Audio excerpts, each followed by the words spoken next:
Então vamos lá, estamos falando de empréstimos compulsórios e agora a gente vai registrar aqui quais são as possibilidades de cobrança, né, desse tributo que é chamado pelo STF como um tributo especial. É empréstimo mesmo, gente, é compulsório, então você não escolhe se vai emprestar o tributo ou não, se vai emprestar o seu dinheiro ou não, ok? A gente ainda vai falar mais sobre ele. Abrimos letra A, B e C, nós já vamos registrar aqui o seguinte, letra A, calamidade pública. Quando pode cobrar um empréstimo compulsório. Deixa espaço aí para você anotar na frente um parêntese, tá? Ele vai tomar praticamente uma linha aí de você. Calamidade pública. Na letra B, guerra externa ou sua iminência. Guerra externa ou sua iminência. E na letra C, investimento público, parênteses para todos, hein? Investimento público de caráter urgente, investimento público de caráter urgente e relevante interesse nacional. Investimento público de caráter urgente e relevante interesse nacional, ok? Então são as únicas 3 possibilidades de instituição de um empréstimo compulsório: calamidade, guerra ou investimento público. Parênteses. Na frente de calamidade pública você vai escrever exceção à anterioridade e à noventena. É exceção à anterioridade e à noventena. Então na frente de calamidade pública, exceção à anterioridade e à noventena. Na frente de guerra externa ou sua iminência, a mesma coisa. Exceção a anterioridade e a noventena. Já te explico. E aqui embaixo você vai colocar um não bem grande. Não é exceção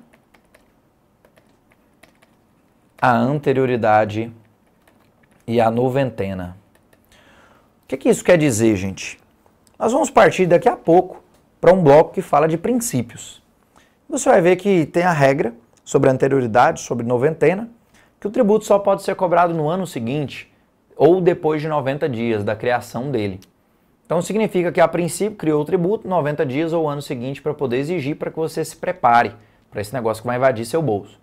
No caso de calamidade pública ou de guerra externa ou sua iminência, a cobrança será imediata, justamente porque ele é exceção à anterioridade, à noventena, ou seja, não segue essa regra. Mas, no que diz respeito a investimento público de caráter urgente, ele segue a regra. Não é exceção à anterioridade à noventena, ou seja, criou para investimento público de caráter urgente e relevante interesse nacional, só cobra no ano seguinte ou depois de 90 dias, ok? E aí, isso acaba entregando para a gente uma das informações mais importantes sobre o empréstimo compulsório, que está lá no parágrafo único desse artigo 148, dizendo o seguinte: esse empréstimo compulsório ele é vinculado à despesa que o fundamentou. Como assim, professor? Significa que se criar para calamidade pública, só pode utilizar a grana para calamidade pública. Se criar para investimento, só usa para investimento. Para evitar manobra do ente tributante, gente. Quando cria para calamidade pública, pode cobrar imediatamente. Então ele usaria o recurso, criando para calamidade pública, o recurso lá para investimento público. Então não pode. Ele é vinculado à despesa que fundamentou. Criou para guerra, só usa para guerra. Criou para calamidade, idem. Informação, então, importante do parágrafo único. A gente conversa mais sobre essa espécie tributária em aula própria, tá bom? Nós estamos dentro da competência especial e você viu lá que é o poder que a União tem para criar empréstimos compulsórios e contribuições especiais. Então a gente já pode colocar assim, ó. Isso aqui é da União, a lei é ordinária e o artigo é o 149 da Constituição. Nós temos 3 classificações aqui também. Então, sociais, interventivas e profissionais. Vou colocar alguns exemplos, também vamos aprofundar. Então você tem aqui PIS, COFINS, contribuição social sobre o lucro líquido, que eu usei no começo da nossa conversa, a CID combustível. As profissionais são as chamadas anuidades. Você está doidinho para pagar isso aí, ó, passar na OAB e começar a pagar a anuidade. Só toma cuidado que a OAB ela é classificada como sui generis. Então, essa ideia de anuidade é a pessoa que está inscrita em um conselho de fiscalização profissional e paga esse tributo. Tá? A pessoa que está inscrita no CREA, no CRO, no CRM, no CRC. Ok? Bom, então informação importante aqui, tem tempo que a OAB não cobra, mas ela é muito importante porque ela brinca em uma exceção, que é a do parágrafo 1º desse artigo. Sabemos que a regra para a criação de uma contribuição especial é que é da União, que é um tributo federal. Mas aqui você vai registrar o seguinte, lá no parágrafo 1º, vem comigo. Competem aos estados e municípios, a instituição de contribuição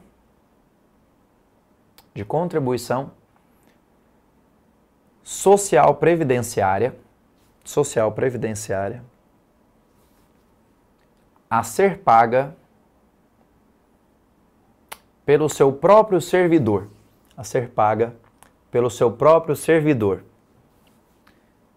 vírgula, cuja alíquota não será inferior à contribuição federal. Parágrafo 1º do 149. É só você ir pausando aí para pegar o conceito, mas eu praticamente repliquei o que está lá nesse parágrafo, ok? Bom, qual é a conversa aqui? Nós vamos ver que todos esses tributos que foram registrados como contribuições especiais ou parafiscais são tributos da União. No que diz respeito à parte social previdenciária do servidor do próprio Estado ou do próprio município, compete ao próprio Estado e ao próprio município dele instituir a contribuição previdenciária e o regime previdenciário a qual ele vai se submeter. Então, se você é funcionário do município de São Paulo, você se submete ao regime previdenciário dele. Se você é de Florianópolis, do regime previdenciário dele. Tem uma travinha aí, né? Que ele não pode ter uma alíquota menor que aquele tributo, a contribuição previdenciária de âmbito federal, tá bom? Então fica o registro, servidor do Estado, servidor do município, regime previdenciário próprio para ele, tá bom? Então essa é a competência especial. Nós vamos entrar aqui agora na residual, já deixando registrado para você que a OAB adora essa conversa de competência residual. Então a gente já coloca aqui, ó, residual. O que já sabemos? É da União. A lei é complementar. E o artigo que você vai é o 154, inciso 1. Certinho? E nós já vimos que temos impostos residuais e nós temos contribuições residuais. Contribuição é contribuição, imposto é imposto, taxa é taxa. Então volta a frase do prof aqui, já para você lembrar, tá, gente? Usa isso aí separado, tá bom? E vamos ver que nós temos 4 requisitos para que um imposto residual ou uma contribuição residual possa ser instituída. E aqui vai entregar mais uma vez aquela possibilidade que você responde a sua questão aonde você quiser. Nós temos várias alternativas aqui. E, professor, por que chama residual?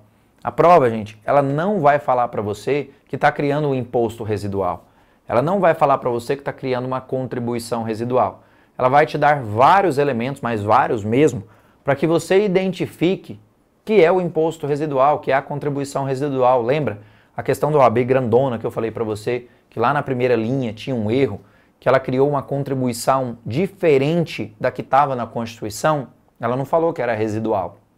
Então, toda vez que você estiver lendo a questão e a prova falar para você que criou um imposto novo, um imposto diferente do discriminado na Constituição, inédito, distintos dos discriminados na Carta Magna, que criou uma contribuição inédita, que criou uma contribuição nova, que criou uma contribuição diferente da que está na Constituição, ela está te empurrando o tempo inteiro para essa competência residual.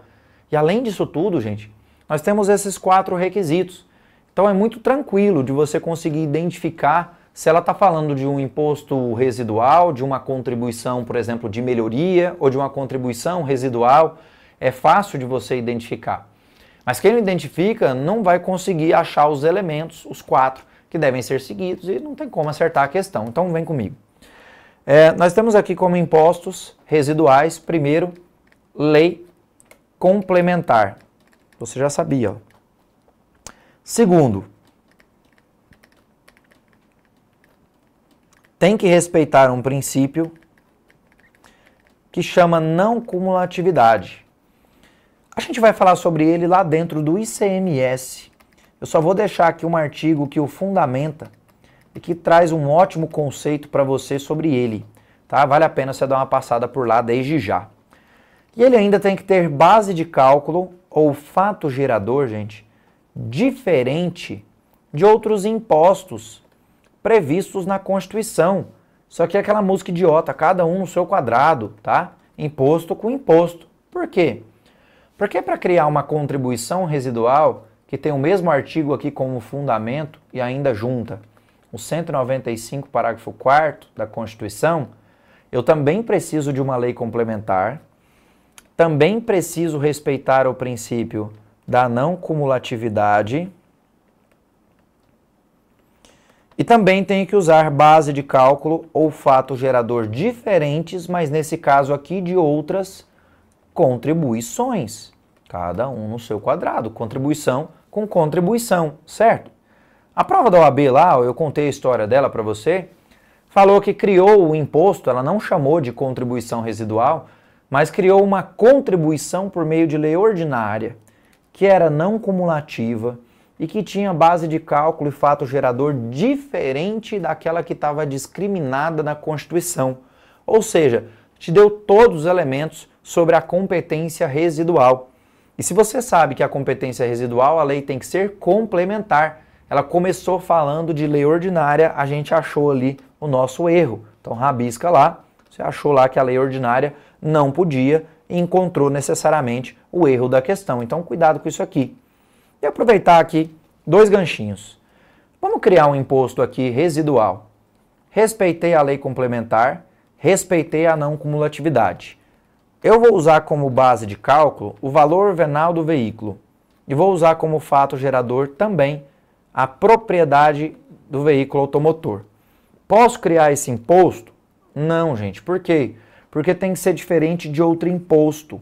E essa base de cálculo é a mesma do IPVA, ó, imposto. E o fato gerador de propriedade do veículo automotor é o mesmo do IPVA, então também não posso. Ok? Veja se você enxerga isso aí. Vamos tentar mais um? Respeitei lei complementar, respeitei não cumulatividade. Vou usar como base de cálculo a mesma da CSLL, da Contribuição Social sobre o Lucro Líquido. E como fato gerador também. Posso criar? Posso. Porque tem que ser diferente de outros impostos. Imposto é imposto, contribuição é contribuição. E eu usei aqui a base de cálculo, o fato gerador, de uma contribuição que é diferente de um imposto. A OAB, meu povo, já até brincou com isso aqui tem um tempão. Como, professor? Ela pegou o imposto de renda da pessoa jurídica e a contribuição social sobre o lucro líquido. Não é uma contribuição residual, tá, gente? É uma contribuição que já está prevista na Constituição, lá no 195.1, a linha C. Mas a OAB veio perguntar sobre a constitucionalidade delas. Porque aqui, no imposto de renda, bem como na contribuição social sobre o lucro líquido, vai se tributar sobre o lucro. Então, a pessoa jurídica tem como fato gerador e como base o lucro, e aqui também fato gerador e base de cálculo o lucro. E ela veio discutir sobre constitucionalidade e até perguntou para você sobre o entendimento do STF sobre esse tema. O STF já apreciou falando que não tem erro nenhum aqui, que não tem vedação nenhuma aqui, que há inclusive uma autorização constitucional. Foi quando o professor falou para você de forma bem simples, como que eu vejo que o negócio é constitucional? Começa no besta. Ah, está na Constituição, é constitucional, olha lá, então já estava na Constituição aqui, 195, a linha C. Ok? Belezinha. Para fechar, competência extraordinária. Vamos colocar assim, ó. Extraordinária é poder da União, por meio de lei ordinária. O artigo aqui é o 154.2 da Constituição. Cuidado, hein? Veja que o artigo era o mesmo, mas o inciso é diferente em outra classificação de competência. Vimos que é o poder que a União tem para criar o tal do IEG, Imposto Extraordinário de Guerra. A conversa aqui, gente, está muito clara, né? Pode a União instituir esse tributo numa situação de beligerância de guerra, a qual o Brasil se vira inserido. E a primeira brincadeira que ela vai fazer está muito latente, porque aqui eu tenho uma situação de guerra, lá no empréstimo compulsório. Só que o empréstimo compulsório é criado por meio de lei complementar. O que você acha que sua prova vai fazer? Vai falar que criou um empréstimo para guerra por lei ordinária. Você já está cansado de saber. Ela vai falar que para criar o IEG para guerra precisa de lei complementar. Não, a lei aqui é a maioria simples, é a lei ordinária, tá bom?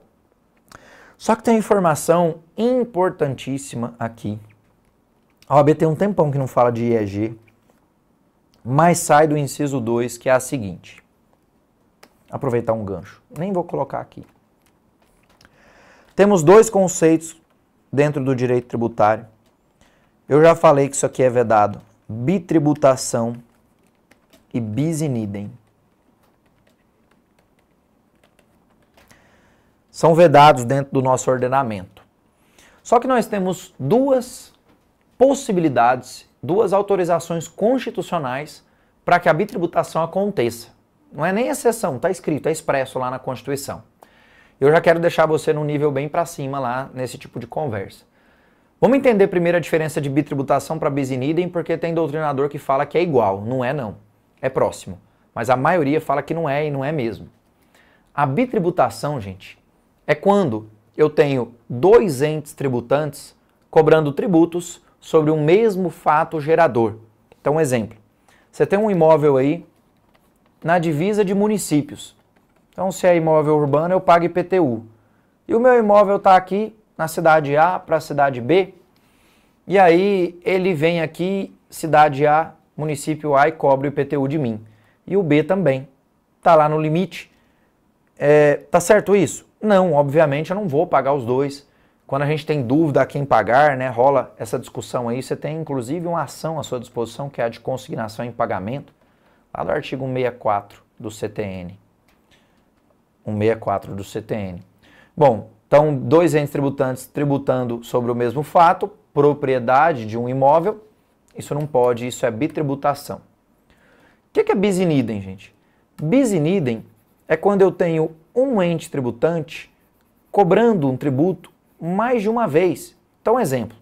Vamos imaginar que você está aí num estado, você está aí no DF, ele vai cobrar de você o IPVA, o Imposto Estadual, o Imposto Distrital. E aí, o estado, tem muito estado que faz isso, tá? Ele vai lá e cobra o IPVA pelo número da placa. Aí ele fala, por exemplo, que o cara que tem placa final 0 vai pagar o IPVA dele lá no final do ano, lá em dezembro. Tem estado que faz assim, é o caso de Goiás. Estado igual São Paulo, ele cobra todo mundo até março. É a liberdade que o estado tem para poder definir. Ok. Então, ele fala que vai cobrar lá no final 0 em dezembro. Só que está no começo do ano, lá em janeiro, você está com a grana no banco, não sabe como é que vai ser lá o final do ano, e você vai e paga esse negócio lá. Quando chega em dezembro, ele vai e cobra você de novo. Eu tenho um ente tributante que é o estado, cobrando um tributo mais de uma vez. Isso é mais do mesmo. Bis in idem significa mais do mesmo. Isso também é vedado, tá bom? Então, tanto bitributação quanto bis in idem não podem acontecer. Mas eu estava te dizendo que nós temos duas autorizações expressas para que isso possa ocorrer, e a primeira está aqui, gente. Quando você estiver lendo o inciso 2 do artigo 154, vai estar escrito lá no meio a seguinte expressão: compreendidos ou não na sua competência tributária. Quando a Constituição fala que a União pode cobrar o IEG, compreendendo ou não sua competência tributária, ela está dando uma autorização expressa para que esse ente tributante institua esse tributo sobre qualquer fato gerador. Exemplo. Você já sabe que o fato gerador do IPVA é a propriedade de veículo automotor. Se a União, o dia que precisar, tem que estar numa situação de guerra, tomara que a gente nunca pague esse tributo. O dia que ela precisar criar o IEG, se ela quiser usar como fato gerador o mesmo do IPVA, ela pode. A autorização dela está aqui. Tá bom? Então cuidado com isso. E aí, a prova também aproveita para fazer paralelo com você. Como assim, professor? O empréstimo compulsório tem que ser devolvido. O imposto extraordinário de guerra, como é imposto, não tem. O empréstimo compulsório ele é vinculado à despesa que fundamentou. Criei para calamidade, uso para calamidade. Criei para guerra, uso para guerra. Já o imposto extraordinário de guerra, gente, é imposto. Eu já dei o exemplo lá do IPVA. Eu pago IPVA para asfaltar a rua. Não tem essa conversa. O imposto não tem vinculação de receita. O empréstimo compulsório, a lei é complementar. Já o IEG, a lei é ordinária. Se a lei é complementar, pode medida provisória? Não pode, não. Agora aqui, poderia. Então, cuidado com esse joguinho que a sua prova faz, porque ambos, empréstimo compulsório e IEG, trabalham sobre a guerra, ok? E a segunda exceção sobre essa conversa da bitributação que eu estava te dizendo, está lá em cima do IPVA, perdão, do ICMS na importação, gente. Eu vou dar um macete mais para frente para poder explicar isso aqui para você, mas eu só quero que você lembre por hora isso. Quando a gente vai realizar uma importação, uma operação de importação, gente, nessa mesma operação incide ICMS, incide IPI, incide IOF, taxa da importação, despesa aduaneira e etc. Quando eu promovo a entrada de bem, mercadoria ou serviço no mercado estrangeiro para o mercado nacional, fato gerador de importação. Se pelo mesmo fato eu pago ICMS, eu pago IPI, pago IOF, eu tenho aqui, a princípio, eu teria uma bitributação. Isso também é autorizado, tá? Isso está no artigo 155 da Constituição e a OAB, e é aqui que você tem que ficar bem atento, porque a OAB, ela já cobrou, tem uma súmula vinculante que fala sobre essa conversa aí, que é a 48, e a OAB já cobrou essa súmula vinculante várias vezes em primeira fase, tá? Ela adora falar sobre isso aqui. Na hora certa, eu vou dar um macete para poder te ajudar a resolver questão como essa. Tudo bem? Então assim a gente encerra o tema de competência tributária e já vamos procurar aqui o nosso próximo.